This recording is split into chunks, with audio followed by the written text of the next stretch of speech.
Hello everyone, just me, Jeff Donnelly, jpdonnelly8.com, jpdonnelly8 at YouTube, jpdonnelly8, Facebook, yeah, jpdonnelly8. Okay, also, I'm the author of Motion and Political Repression. This book details the illegal activities that were perpetrated against me by the Commonwealth of Massachusetts when I was 25 years old, attempting to run for Congress. Okay, so here's a little update. So as you're aware, if you've been watching these videos, the strip club situation, that case out of Palmer, out of the Palmer District Court, but brought by the Munson Police Department, that case right now has been squashed, destroyed, and dismissed by a motion to dismiss that I filed. Okay, so now we've got the two other cases still open.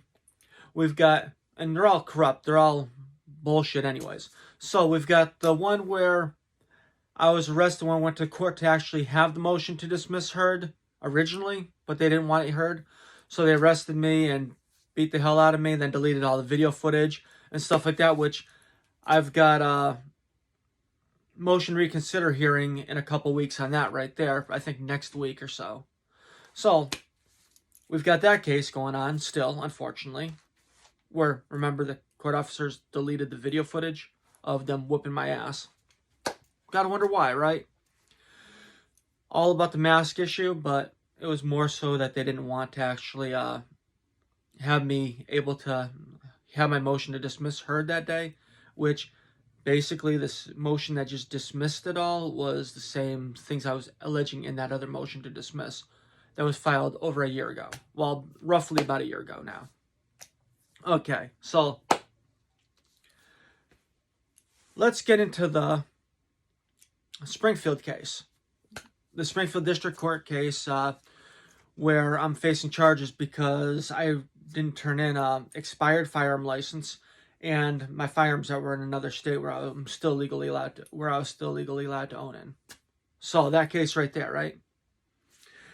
If you watched a few of the other videos, I believe I did mention how the assistant district attorney offered pretrial probation for almost a year or something like that in that case, which if you ever commit a crime and the district attorney's office ever offers you pretrial probation, you better just take it. Take it and run with it, because that is a godsend.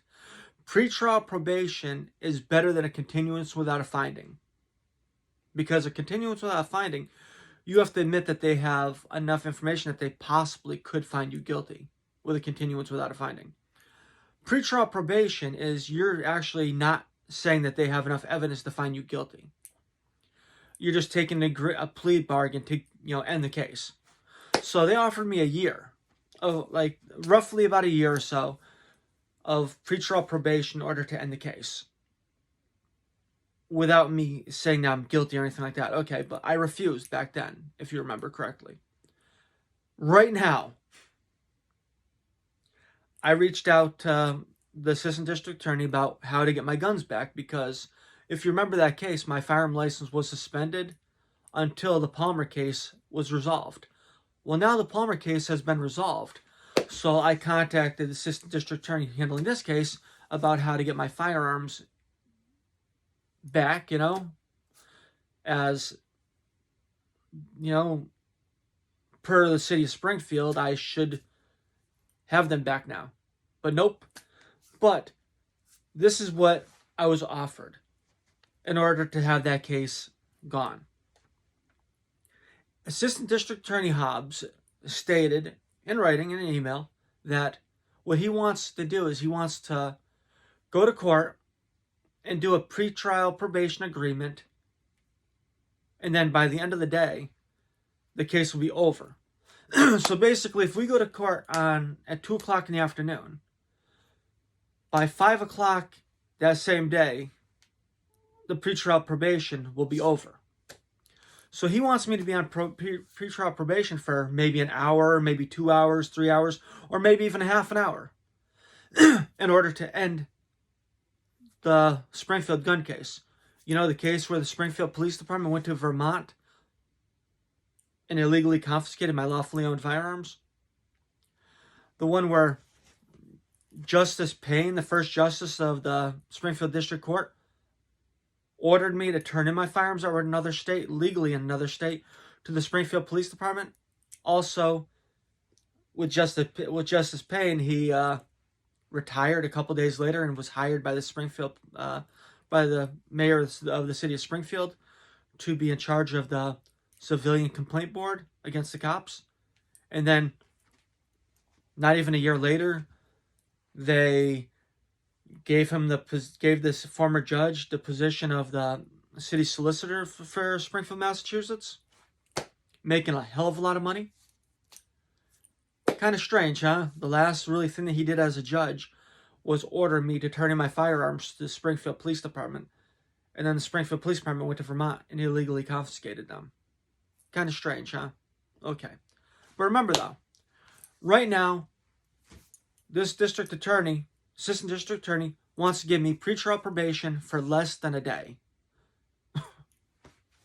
Or I have to go to a jury trial. Well, a lot of people tell you, oh, I'm willing to fight for you. I'm willing to fight. I'm willing to fight. I'm willing to fight. Okay. Are they really willing to fight for you? Are they willing to fight for themselves? Ask yourself that.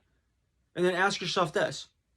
With me, I could easily take this pretrial probation agreement for a half an hour, a couple hours.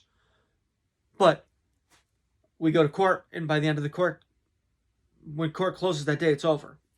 I could take that. And this Springfield case will be over. He wrote in the email that it'd be easy to have this taken off my record with the pretrial probation agreement, where it wouldn't affect my jobs in the future, this one case, where this one case wouldn't affect my ability to rent and everything else. He wrote all that in there. But you know something?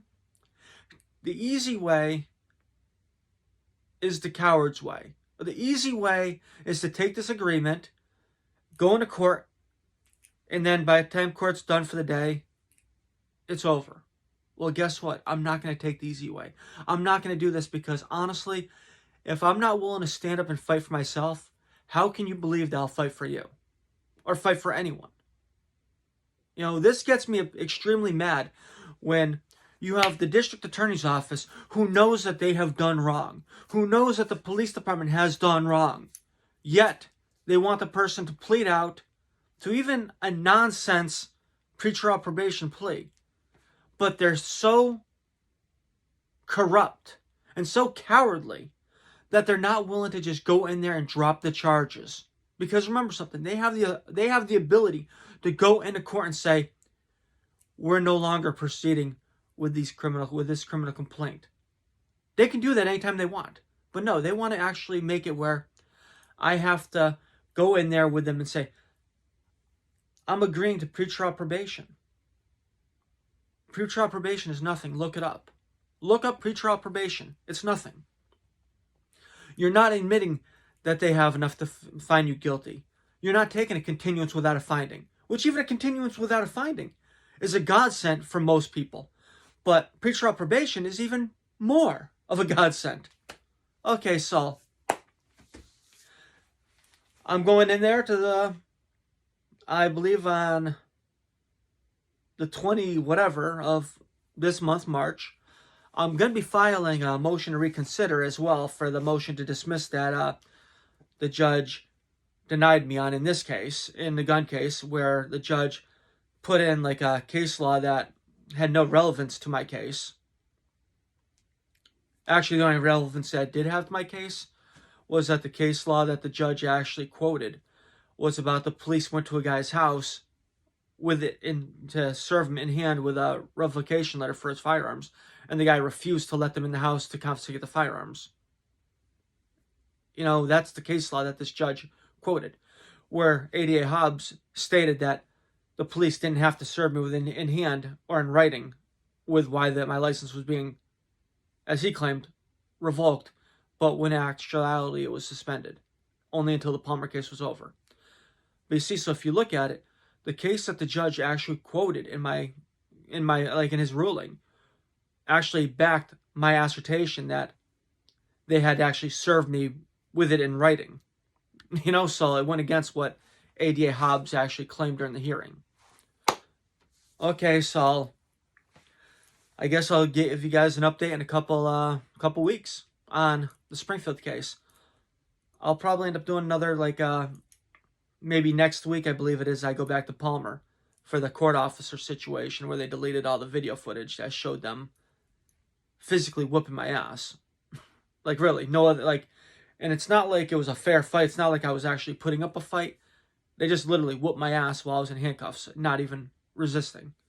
And as most of you already know, or anyone that knows me knows, I'll let law enforcement do whatever the hell they want to do to me. I'll let them handcuff me. I'll let them throw me in a cell. I'm not going to resist. What I'll do, though, is I'll actually talk about it afterwards. And I'll bring light to it. I'll write a book about it. Yeah. They really don't like me writing books about them. Because this actually, it's the good, the bad, and the ugly about me. Plus, I actually take their information, their own files, their own documents, and I reproduce them. You know, like, yeah, like it's the original stuff that they did. I also have a couple other books, you know, that I'm in the process of working on too right now, with more up-to-date things that they've done since. They definitely didn't like the fact I wrote that book because look what they did. Like, they've been going after me hardcore since I wrote that book too. I thought the worst they could do was actually what I wrote about, but yeah, that's child's play compared to what they did to me afterwards. Okay, well, have a great day, you know, like my information's on the bottom of this video, you know, and have a good one. Till I see you again.